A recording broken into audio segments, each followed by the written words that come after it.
तीन तरह के लोग हैं जिस महीने में दाखिल होते हैं। एक वो शख्स जिस तरह वो एंटर हुआ था उसी तरह वो निकल गया। कुछ लोग एंटर यहाँ पे हुए थे लेकिन वो मजीद बुरे होके निकले। कैसे कि रोजे तो रखे लेकिन सारा सारा दिन सोए रहे, फर्ज नमाजें नहीं पढ़ी, चुगली की, गीबत की, हराम कमाते, रमजान में भी हराम कमाते रहे, तौबा नहीं की। नेकी का महीना आया था उसमें भी गुनाह करते रहे, सही से रात मूवीज देखते रहे, हराम रिलेशनशिप्स थे उनको बरकरार रखा, उनको छोड़ा नहीं, उनसे तौबा नहीं की। कोई पॉर्न एडिक्शन थी, कोई और मसला था, उसको उस पर बाकायदगी से अमल करते रहे। ये लोग रमज़ान में एंटर तो इस दर्जे पे हुए थे, लेकिन ये मज़ीद जलील होके निकले, मज़ीद कम दर्जे पे होके निकले। हालांकि रमज़ान आया इनकी ज़िंदगी में, इनके आमाल बढ़े नहीं बल्कि मज़ीद इनकी गुनाह बढ़ गए। कुछ लोग होते जिस तरह आए उस तरह निकल गए, बस लवाजमात पूरे किए, कल्चरल टाइप का रमज़ान गुजारा और फिर चले गए।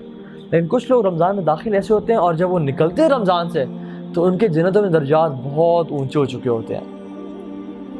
ये वो लोग हैं, they plan, they exactly plan and they wait for this month.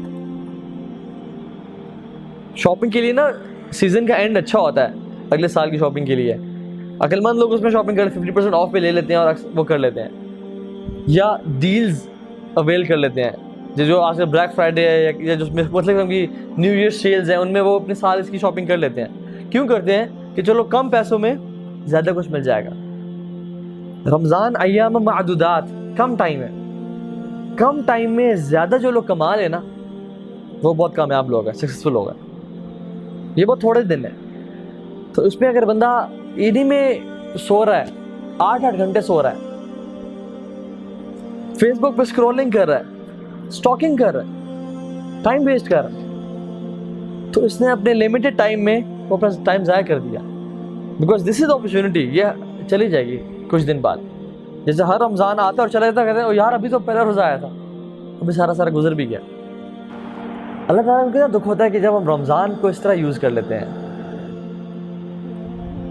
उसको वेस्ट कर देते हैं, सारा दिन सो के गुजारते हैं। उस समय एक बहुत प्रीशियस, अल्लाह के नज़दीक बहुत अहम तोहफा है, उस समय तोहफा दिया और हमने इसको समझ लें एज इफ हमने इस रमज़ान को फ्लश में डाल दिया, रमज़ान को हमने जो है ना ज़मीन में फेंक दिया कि हमें तुम्हारी ज़रूरत नहीं है।